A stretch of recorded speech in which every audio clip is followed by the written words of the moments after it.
Mesdames et messieurs, bonsoir. Merci de nous rejoindre dans cette édition d'information. Voici les titres du journal. À la une de cette édition, le mercredi des cendres, pour marquer le début du jeûne chrétien, les catholiques observent 40 jours de pénitence et de prière. Nous irons ce soir à la paroisse Bienheureuse Anne-Marie de Nongo pour l'imposition des cendres. Femmes et autonomisation vers le 8 mars, les femmes de Guinée préparent activement cette fête. Une plateforme vient d'être mise en place pour renforcer le combat de l'autonomisation. Et puis 450 parachutistes dans l'air à Maferanya, l'armée de terre boucle une formation à l'intention de quelques éléments du BATA, bataillon autonome des troupes aéroportées. Ces manœuvres militaires entrent dans le cadre de la réforme des forces de défense. Voilà pour les titres. Madame, Messieurs, bonsoir et merci de nous rejoindre dans cette édition d'information qu'on ouvre par ce décret portant nomination d'un haut cadre au ministère de l'Agriculture. Le président de la République, vu la Constitution, décrète, article 1er. Dr Aboubakar Amadou Kamara, précédemment directeur du Centre régional de recherche agronomique de Foulaya, Kindia, est nommé directeur général de l'Agence nationale des statistiques agricoles et alimentaires ANASA. Article 2, le présent décret qui prend effet dès sa date de signature sera enregistré et publié au journal officiel de la République Conakry, 6 mars 2019, signé professeur Alpha Condé. Et puis, cette lettre de félicitations, Monsieur le Président et chers frères, au terme de l'élection présidentielle du 24 février 2019, le peuple fier du Sénégal vient à nouveau de vous accorder sa confiance en vous élisant à la magistrature suprême de votre pays. En cette heureuse circonstance, je voudrais, au nom du peuple guinéen, du gouvernement de la République et au mien propre, vous renouveler mes sincères félicitations pour ce nouveau magistrat qui s'ouvre devant vous. Dans cette perspective, la Guinée, mon pays, très fier des relations historiques exceptionnelles qui lient nos deux pays, ne ménagera aucun effort pour renforcer de manière durable les dites relations pour le plein épanouissement de nos populations respectives.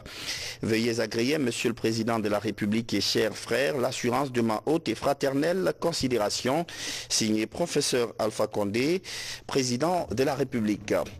On ouvre donc cette édition exceptionnellement par la religion, puisque l'actualité, c'est le coup d'envoi ce mercredi du carême chrétien. 40 jours de pénitence et une exhortation faite par les religieux de communication pour souhaiter un bon carême aux chrétiens. Bernard Tonguino. Ils entrent en période de prière, de jeûne, de partage, d'aumône ce mercredi. Les fidèles chrétiens entament le carême, un moment de réconciliation avec soi-même et avec Dieu.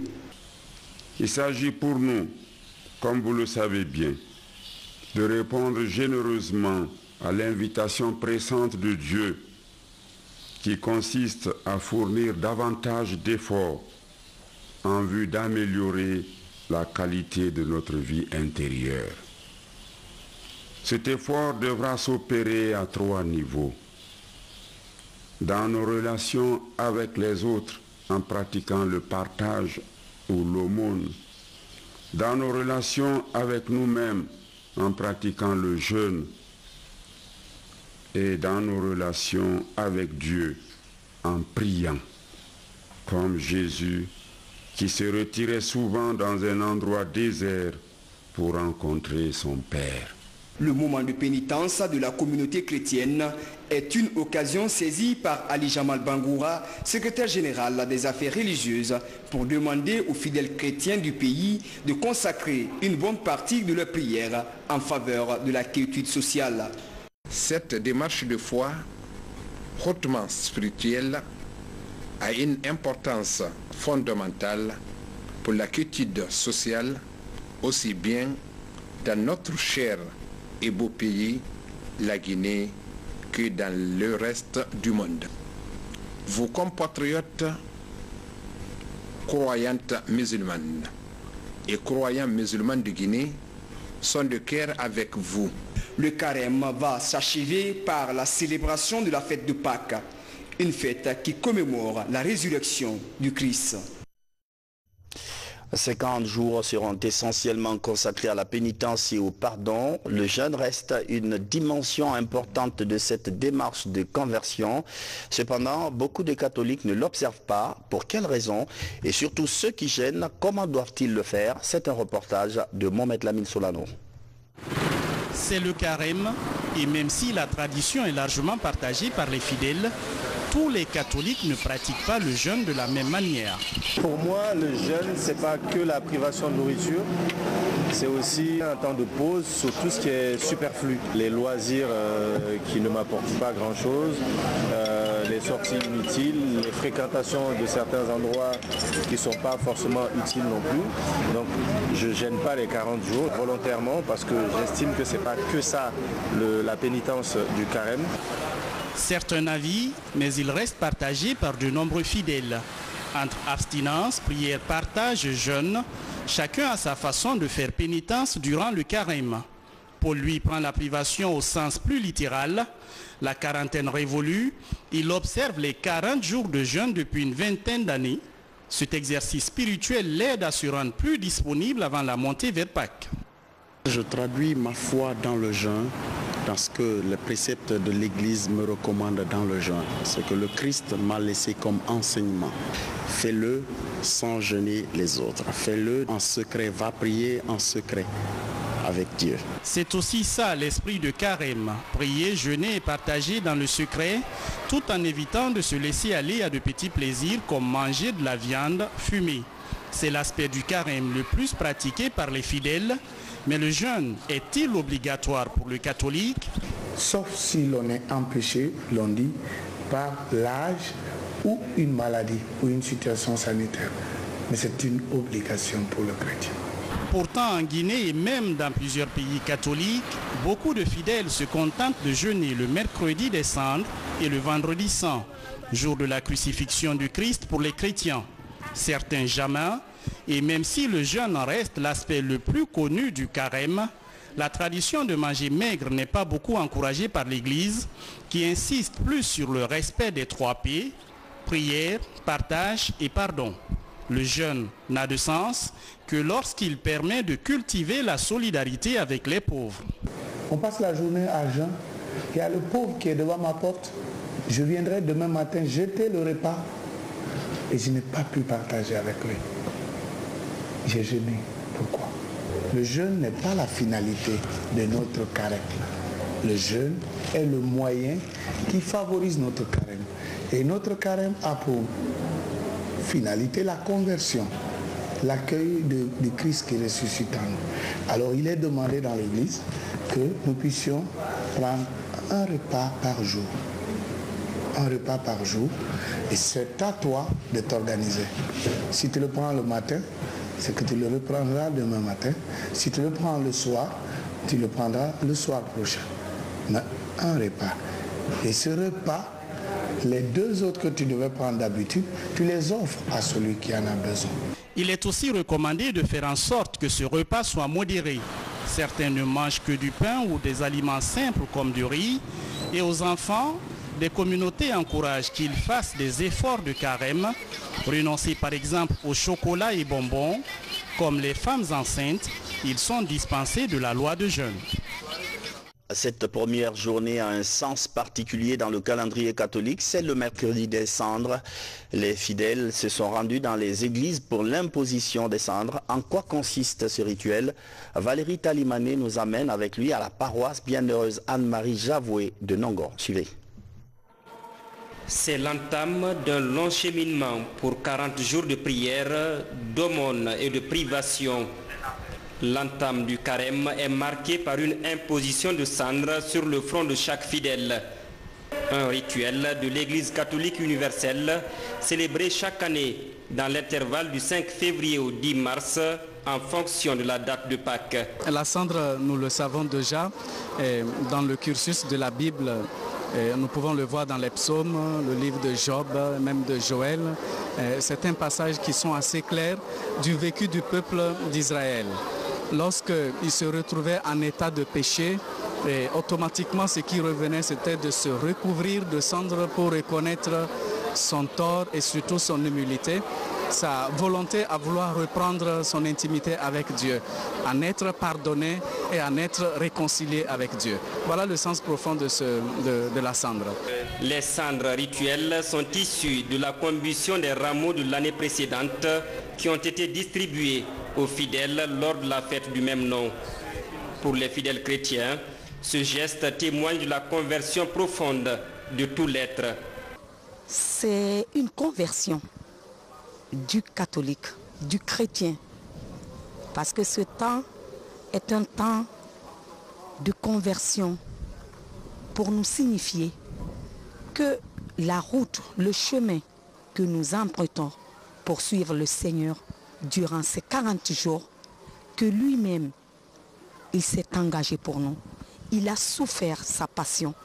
Nous aussi, en nous imposant ces cendres, signifie que durant tout ce temps de pénitence que nous devons traverser, nous devons suivre le Christ. Le carême est un moment extrêmement important dans la vie du fidèle chrétien catholique. Le carême n'est pas synonyme de jeûne. Le carême vise 3 piliers. Le jeûne qui est le premier pilier, la prière, la charité en se basant sur le pardon. Donc en ce moment de carême, nous fidèles chrétiens catholiques, spécialement de la Guinée, nous essayons de se réconcilier avec notre Seigneur, notre Créateur. Avec cette imposition de la cendre, symbole de pénitence, les chrétiens sont en marche vers les fêtes pascales sur les traces de Jésus dans le désert. Dans cette marche, l'Église recommande aux fidèles d'observer un jeûne saint dans le secret. Bon carême à nos frères chrétiens. La Guinée et le système des Nations Unies signent un partenariat réciproquement bénéfique. L'institution onisienne va apporter un accompagnement technique au ministère de la Communication. L'accord ainsi paraphé a fait l'objet d'une étude approfondie. Mamadou Saliouba. Parmi les principaux partenaires au développement de la Guinée figure le système des Nations Unies. Avec ses 17 agences, l'institution onisienne appuie la Guinée dans l'exécution de ses projets de développement. Pour une meilleure visibilité de ces actions, l'institution onisienne et le département de l'information et de la communication redynamisent leur coopération. Les cadres de services du ministère de l'Information et les représentants des agences onisiennes apprécient le contenu de l'accord. Je dirais un échange de bons procédés. Les médias de service public vont appuyer le système des Nations Unies dans le cadre de sa communication stratégique et en retour, le système des Nations Unies va apporter un appui en termes de renforcement de capacité, mais aussi en termes matériels et techniques aux différents médias de service public pour les aider à mieux justement amplifier l'impact des messages du système des Nations Unies. C'est une relation symbiotique. Il nous appartient donc de saisir cette opportunité pour discuter les pistes idoines d'opérationnalisation pragmatique et réaliste de ce protocole d'accord renouvelé et d'aider à dynamiser et harmoniser les relations professionnelles entre le système des Nations Unies à travers son groupe interagence de communication et les structures du ministère de la Communication. À cette rencontre, les participants approfondissent leurs réflexions sur le contenu du partenariat.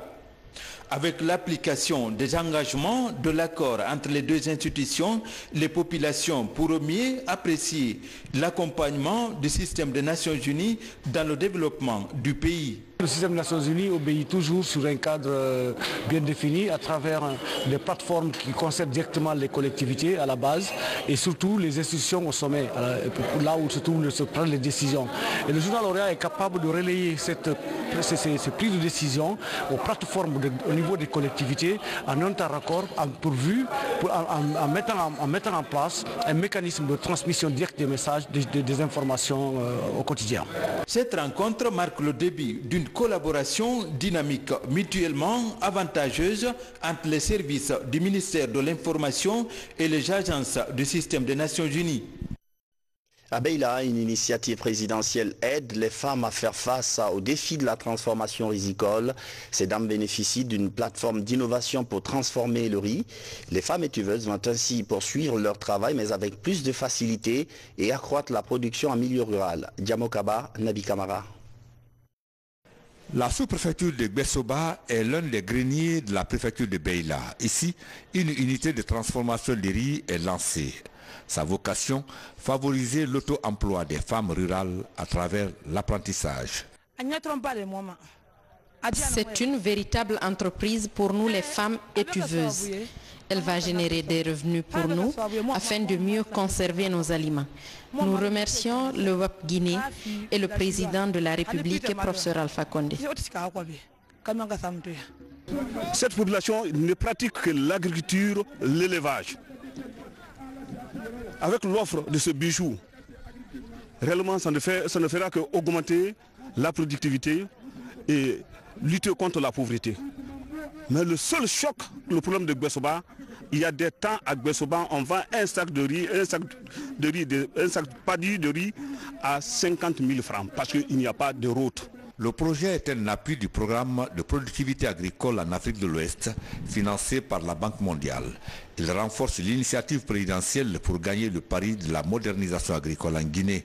La professionnalisation des femmes étiveuses et la sécurité alimentaire en milieu rural sont autant de priorités. Cet ensemble est accompagné par tout ce qui est commodité qui va avec, notamment les sanitaires, les toilettes, l'herbe de séchage sur lesquelles nous avons, les parcours sportifs qui sont couverts pour permettre aux femmes de travailler dans des conditions idéales. L'objectif qui est visé, c'est que chacune de ces plateformes arrive au moins à un minimum de production de 15 000 tonnes de riz net à mettre sur le marché. Et nous travaillons dans ce sens physiquement à travers les infrastructures, mais aussi par un accompagnement technique par les ONG avec lesquelles nous travaillons. Le WAP Guinée nourrit l'ambition de construire 15 unités de transformation de riz, de fonio et de maïs à travers le pays. Les travaux d'implantation de l'unité de Kissidougou sont à 70%. Même constat à Kankan. Au total, 13 000 producteurs, dont 85% des femmes, seront touchés par le projet. Le programme compte également créer près de 1000 emplois avec une estimation de production annuelle de 15 000 tonnes. Vers le 8 mars, les femmes de Guinée préparent activement cette fête. Une plateforme vient d'être mise en place pour renforcer le combat en faveur de l'autonomisation féminine. Il s'agit du FOGEF. Le réseau vient d'organiser une séance de communication. On voit tout ça avec Mohamed Kamara et Aboubakar Junior Kamara.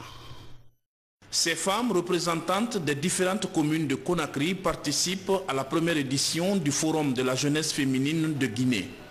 Une rencontre placée sous le thème « Professeur Alpha Condé, notre président, chantre de l'autonomisation des femmes ». Il était question de se retrouver entre nous les jeunes filles pour voir réellement ce que nous pouvons tirer de ces opportunités qu'il est en train d'offrir à la couche féminine.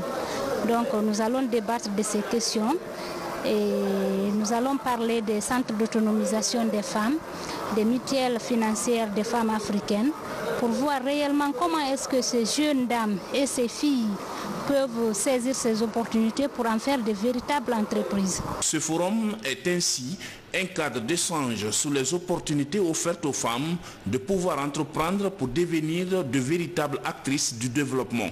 Je trouve que ce forum-là est bien pour les jeunes filles, pour les aider à participer à la vie de la communauté et pour nous aider à mieux préparer notre avenir. Le réseau de la jeunesse féminine de Guinée est une nouvelle structure créée il y a moins d'une année.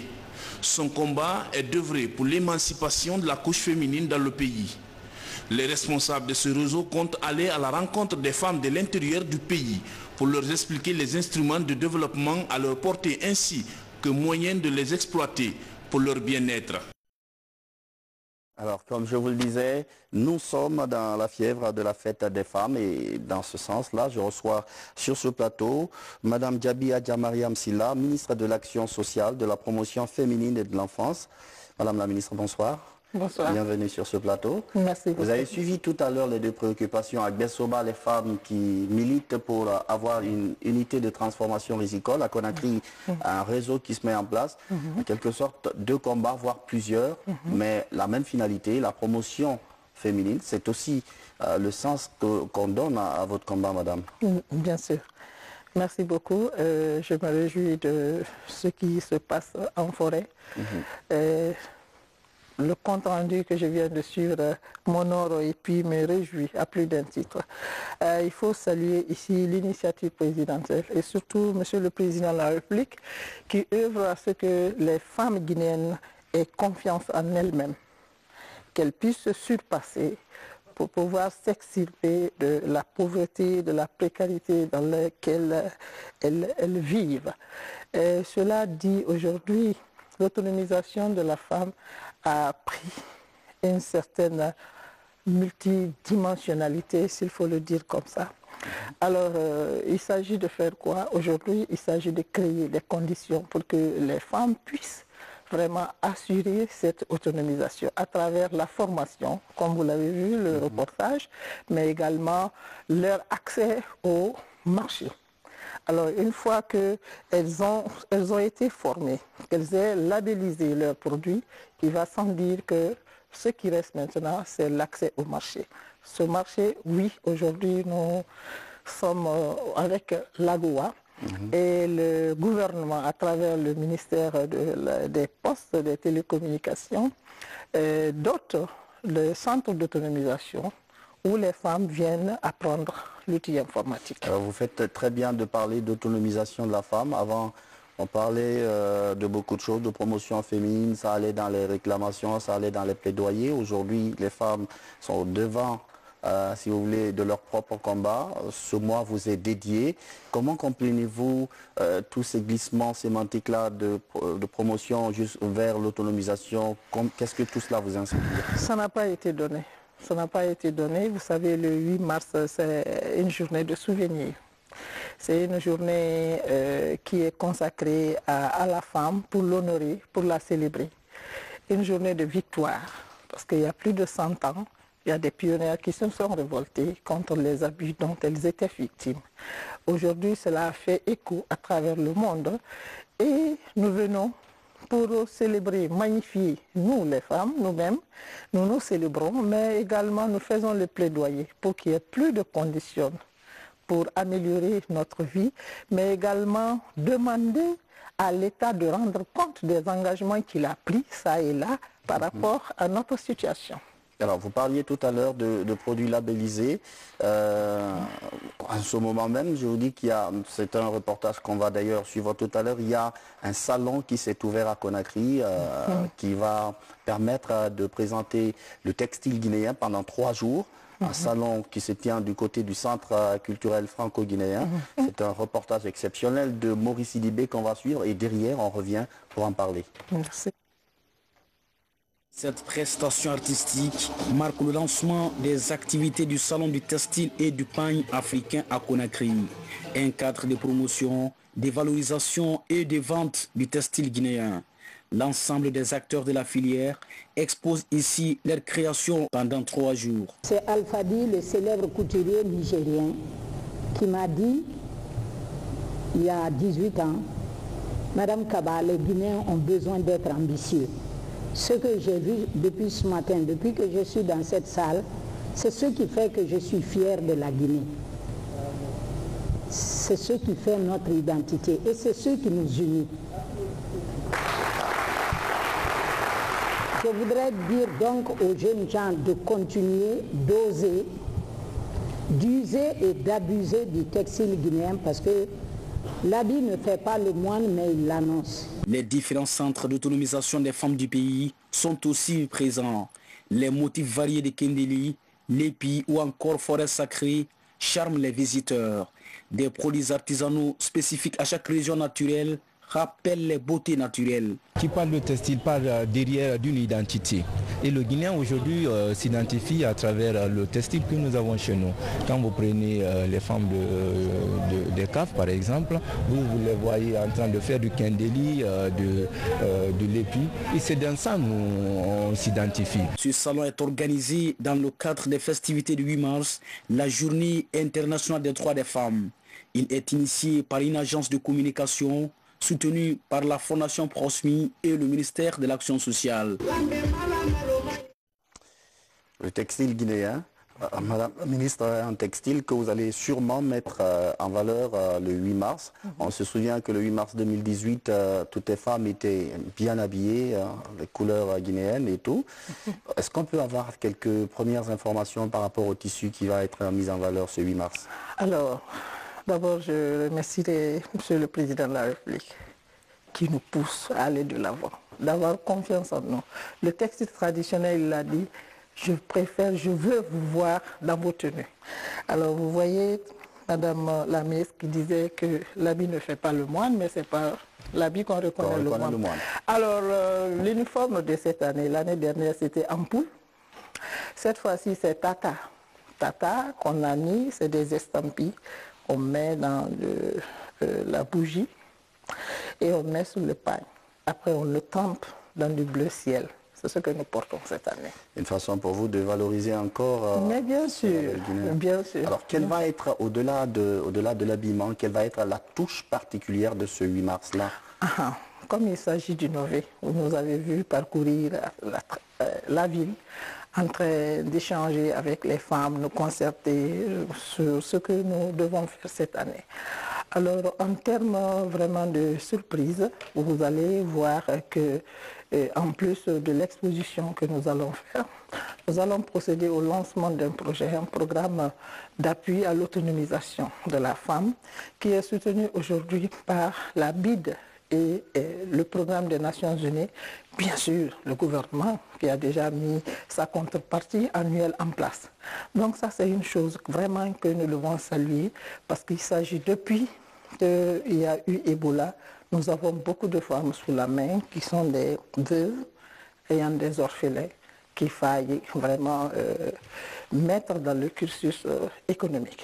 Donc c'est ce que nous comptons faire, lancer cette année, mais également équiper encore d'autres centres qui ont été rénovés, des centres modernes, centres d'autonomisation que nous allons équiper à l'Abbé Kindi, à Zélékouré, mais également à Bouki. Alors qu'est-ce que pour ce 8 mars et peut-être pour, si vous voulez, tout ce mois, vous allez vous adresser à toutes les femmes de ce pays et quel est le message que vous avez à leur dire?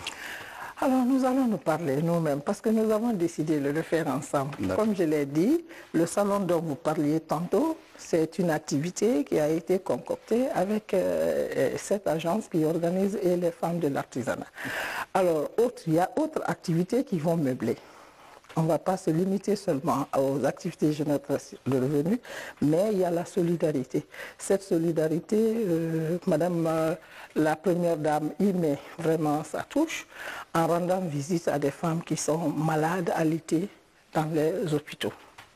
Nous allons nous adresser à nos consoeurs pour que nous renforcions vraiment l'unité nationale, la cohésion entre nous, la solidarité féminine pour que ce pays puisse aller de l'avant.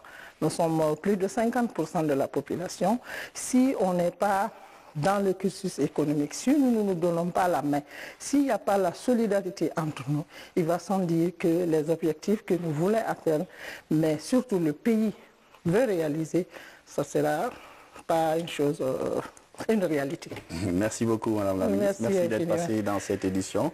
Je vous souhaite bonne fête. Merci. À toutes les femmes de Guinée et à toutes les femmes de Guinée. Merci à mes soeurs. Merci beaucoup. Merci pour votre soutien. Merci aux partenaires et au gouvernement. Et je donne rendez-vous à tout le monde sur l'esplanade du Palais du Peuple ce 8 mars. Merci beaucoup. Bonne fête. Merci. Dans l'actualité également, l'armée de terre qui poursuit, qui boucle ses manœuvres du côté des Maferia. 450 soldats qui relèvent du bataille et qui poursuivent donc ces manœuvres, qui bouclent ces manœuvres. C'est un reportage exceptionnel du lieutenant Aboubakar Bangoura. Suivez. Ces 450 stagiaires parachutistes viennent de décrocher leur brevet au terme de 3 semaines de campagne de saut qui s'est déroulée entre la base aérienne principale de Conakry et la zone de Salguidia dans la sous-préfecture de Mafereña. Un acte de bravoure qui vient compléter le cursus de formation militaire. Sur l'impulsion de l'état-major général des armées et sous le commandement de l'état-major de l'armée de terre, le bataillon autonome des troupes aéroportées redynamise, entretient et assure la continuité de la campagne de saut parachutiste. Il est assisté et soutenu dans cette noble mission par les experts de la première brigade d'infanterie parachutiste des forces armées royales du Maroc. Qualifiée de mission de grande envergure, la 12e campagne de son édition 2019 a été menée avec professionnalisme par les différents intervenants sur tous les plans, direction, gestion et formation, ne laissant rien au hasard et faisant montre de beaucoup de réalisme. Cette campagne de saut vise à renforcer la capacité opérationnelle des forces armées guinéennes. Elle a été rendue possible grâce à la dynamique de coopération militaire existant entre la Guinée et le royaume chérifien. Me réjouir de cette collaboration et remercier la mission du détachement de la première brigade d'infanterie parachutiste des forces royales du Maroc, grâce à laquelle ces opérations ont connu un succès remarquable. La mise à niveau et la professionnalisation des troupes guinéennes en temps de paix est une des priorités de la réforme du secteur de défense. C'est pourquoi l'état-major général des armées place la formation des soldats en première ligne de son plan d'action. Un conflit entre deux villages en Sierra Leone a entraîné des déplacements massifs vers la Guinée. 983 personnes accueillies sur le territoire guinéen. Hier, une mission gouvernementale conduite par le ministre de l'administration du territoire et de la décentralisation s'est rendue au chevet des déplacés à Kaleiré dans Forêt-Karia.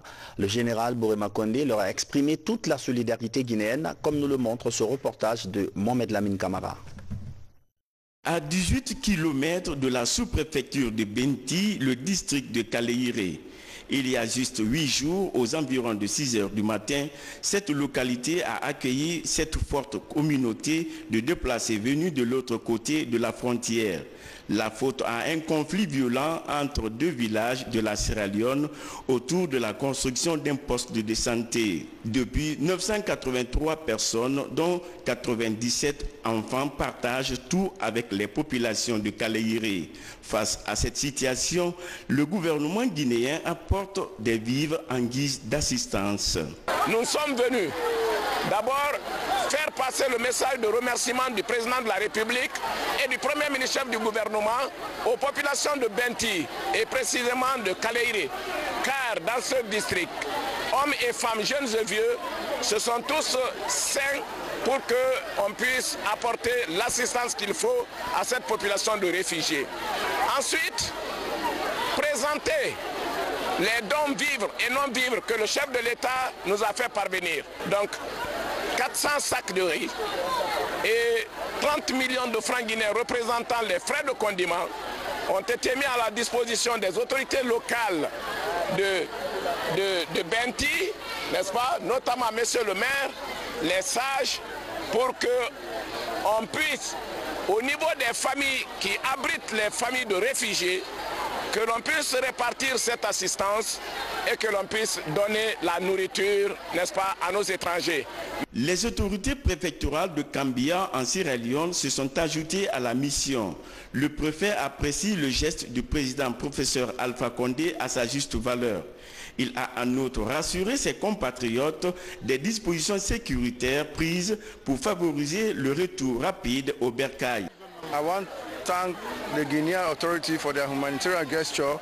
Le gouvernement la Sierra Leone remercie le gouvernement guinéen de l'assistance qu'il a apporté aux réfugiés léonais en Guinée. Il n'est pas nouveau pour nous, à chaque fois qu'il y a crise en Sierra Leone, même dans les attaques rebelles, la Guinée intervient vastement pour secourir la. Je les assure qu'ils n'ont qu'à se retourner et se retourneront en paix et en sécurité. Les deux villages sierra-léonais, Mapotolon et Menkia, sont à peu près à 1 km de la frontière guinéenne. Avant de quitter Kaleiré, les sages de la localité, les responsables locaux guinéens et sierra-léonais ont donné l'assurance au ministre de l'administration du territoire de tout mettre en œuvre pour faciliter le retour de ces déplacés. Justice Farana vient de lancer ses audiences criminelles. 200 personnes à la barre pour faire la lumière sur certains dossiers. Les affaires en jugement sont nombreuses. Assassinats, incendies criminels ou encore des cas de viol. Parmi les dossiers attendus figure l'affaire Kalinko qui avait fait 4 morts dans des violences post-électorales. Kerno Younoussaba. Comme dans 17 tribunaux de première instance du pays, Farana ouvre aussi son procès criminel. Dans ces audiences, près de 200 personnes sont poursuivies. Elles seront entendues sur des faits d'incendie volontaire, viol et assassinat. Les événements survenus à Kalinko au lendemain des élections locales de 2018 seront jugés, tout comme le double assassinat à Dabola. Dans le dossier de Kalinko, suite à la proclamation des résultats provisoires des élections communales du 4 février 2018, des individus sans foi ni loi se sont permis non seulement de s'attaquer aux biens des paisibles citoyens, mais aussi et surtout ont poussé l'outrecuidance jusqu'à ôter volontairement et avec préméditation la vie à 4 mineurs innocents. Quant au dossier de Dabola, à cause d'une affaire domaniale, donc purement civile, l'une des parties s'est permise d'aller avec un fusil de chasse, tirer à bout portant sur l'autre comme si elle tirait sur un gibier, entraînant ainsi la mort également de 2 personnes. De tels actes crapuleux d'une autre époque ne doivent et ne peuvent jamais rester impunis. Ces audiences marquent une importante étape dans la lutte contre la criminalité dans la région et motif de satisfaction pour les populations et autorités judiciaires. Aujourd'hui, c'est une lutte contre l'impunité et vous savez que c'est un gage certain de la construction d'un état de droit. Donc ces audiences qui se tiennent aujourd'hui à Farana vont être soutenues et par les populations laborieuses et par les autorités parce que c'est encore un moyen d'éducation. Je suis certain qu'à partir d'aujourd'hui, chacun va tirer les leçons et chacun saura se comporter dans la société. Au terme de plusieurs jours de débat public, le tribunal va rendre sa décision dans les différents dossiers, une phase ultime qui va fixer les accusés sur leur sort et rétablir les victimes dans leurs droits. Dans l'actualité également, la lutte contre la mortalité maternelle, la SAG renforce sa stratégie. La société initie une formation pour le personnel soignant de 14 structures sanitaires. Les médecins vont être outillés en technique de prise en charge du paludisme et de gestion des patients. Tiamokaba Moussa Bangora. La lutte contre la mortalité maternelle et infantile, la SAG en fait un enjeu au cœur du développement local. À Siguiri, des actions sont identifiées pour renforcer la dynamique. La nouvelle stratégie privilégie la formation du personnel soignant.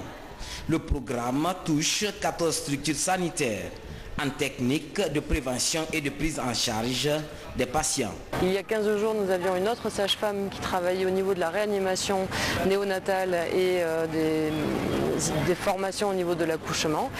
En juin, nous aurons encore une autre sage-femme qui viendra, qui continuera les formations effectuées auprès des professionnels de la maternité. Et en octobre, très certainement, encore une autre sage-femme. La SAG, à travers l'ONG Kosimankan, s'intéresse aussi à l'insertion socio-professionnelle des jeunes défavorisés. Plus de 3 milliards de francs guinéens ont été injectés par le groupe minier pour mener plusieurs activités dans sa zone d'intervention.